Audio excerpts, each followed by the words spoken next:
was a bit of a perfect storm, and teams are hunting us now. So they wanted to be that first team that knocked us off, and it was Adelaide. And we move on, we dust ourselves off, and we go again. Chappie, we're fresh off our first loss of the season. Some people say it's a good loss to have. What's your take on that? Oh, you never like losing, and what we're trying to develop at the footy club now is a winning culture. I think the disappointing thing from a player's perspective and coaching group perspective is we didn't play anything like we had the first 9 weeks of the year.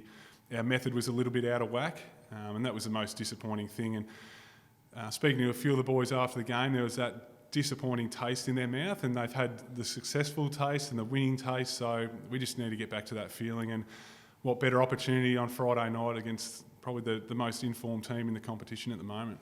People use the word learnings. Are there a lot of learnings that can come from that game against Adelaide?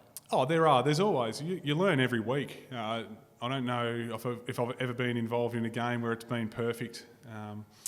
And the beauty is, even though we were winning, we were still addressing things in our game that didn't quite look right from a coaching perspective and the way we want to set up.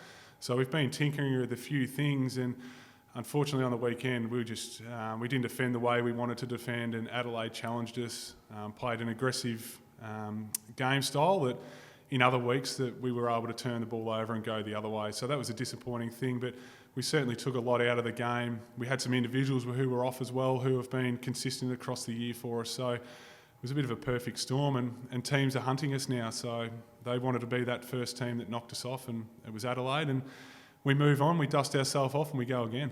The defence has been strong for most of the year. Obviously, you look after that. Conceded 15 goals on the weekend. Is there a particular reason behind that, do you think? Oh, it was more our energy and our attitude towards it. I think early on we'd kick 5 goals in the first quarter and scoring was coming easy to us. So we probably took a few more risks with the ball, and our method looked a little bit out of whack as we were transitioning the ball, and it bit us on the bum in the end. So it was something that we looked at as a whole team. We needed to address it, because when you're coming up against the really, really good teams, they'll put you away and put you to the sword. The reality was we come up against a team who challenged us, and we still went down by a point. So it wasn't all doom and gloom. There's still some good things, but there are some things in our game that we just didn't like, and we probably got the result we deserved in the end. We conceded 76 points from turnovers. Does that just leave you vulnerable in defence when you are turning the ball over? Oh, not really, because it hasn't been a pattern in our games this year. I think we've been keeping teams to 30 or 40 points. So it's one out of the blue, and one that you sort of go, well, you hope it's an anomaly across the season, because that's big numbers. I mean, that's 85% of their score they kicked off of turnover, and that's been one of our biggest strengths. So we just need to tighten up in a few areas when we don't have the ball, and that was the review. That's what we addressed in the review, and we look forward to getting back to a team who's number one from scoring from turnover. So we find ourselves with another challenge this week. The only other really disappointing thing from that game was the fact we let a 3-goal lead slip in the last 8 minutes. Do you review that part really heavily and learn from that? It was more Goody spoke with the leaders around game state, late in games. But when you talk to the players, over the course of the last few years, we've had some really close losses. Geelong down at the Cattery, that springs to mind. We've had a few against them where the following week, after we review that and what should we do in this situation when the ball's in a contest, we don't want it spitting out, where do we want the ball to move?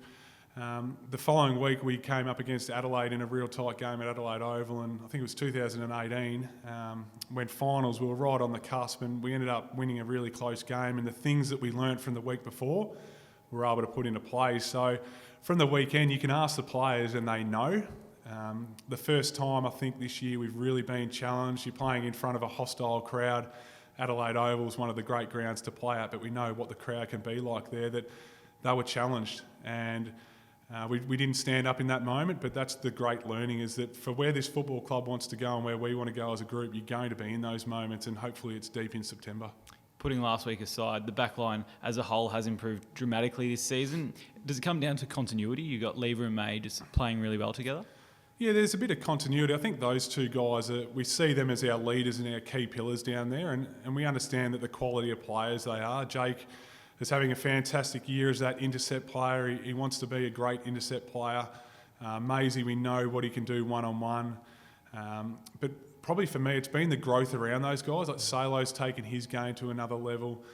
Trent Rivers flies under the radar. I think Cozzy and Jacko get a lot of recognition because they're ahead of the ball, and generally when they do good things, they result in a goal. But Riv's numbers have been elite this year, and I think collectively as a whole group, a whole back seven, and then I look at the guys in the VFL, it's been a real shift in mindset. They don't just want to be good players, they want to be great.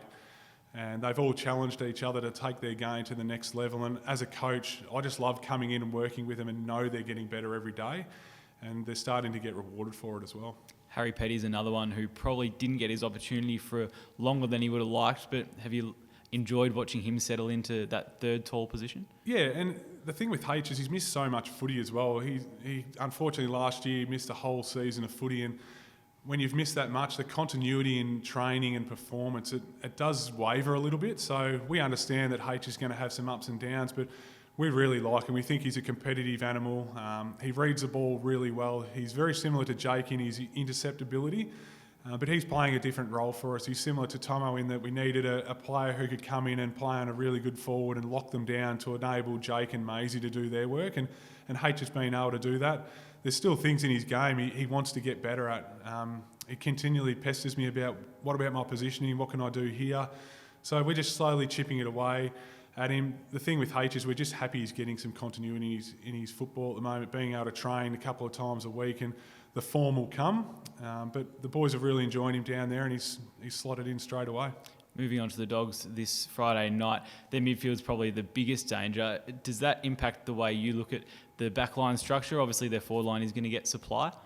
Yeah, look, supply is going to be an important thing, and I think our midfield understand, and we do as a collective group, both players and coaches, how important clearance is going to be this week. But it's not just the thing that you can rely on to get your game up and going. You need to be good in all phases, and earlier in the pre-season when we played them in the community series, they smacked us around the ball. So we understand how important winning the footy is, and contested possession is going to be against this team. The likes of Libba, like he's been one of the best players this year, and it's a great story for where he's come from. But he just gives supply to Bontempelli, McRae, these types of guys. So they run deep in there, and it's going to be a challenge for our mids, but we really look forward to it. But at the same time, we're coming up against a team who can score heavily. So defensively, we know that if we defend well and we provide ourselves with some good supply from stoppage, then you give yourself a chance. But you've got to play an honest brand of footy, and that's probably what we didn't do on the weekend, and we need to make sure we do it this week. Otherwise, things could go pear-shaped for us, and we understand that as a group. Well, looking forward to the challenge. Thanks for your time, Chappie. No worries, Giro. Cheers.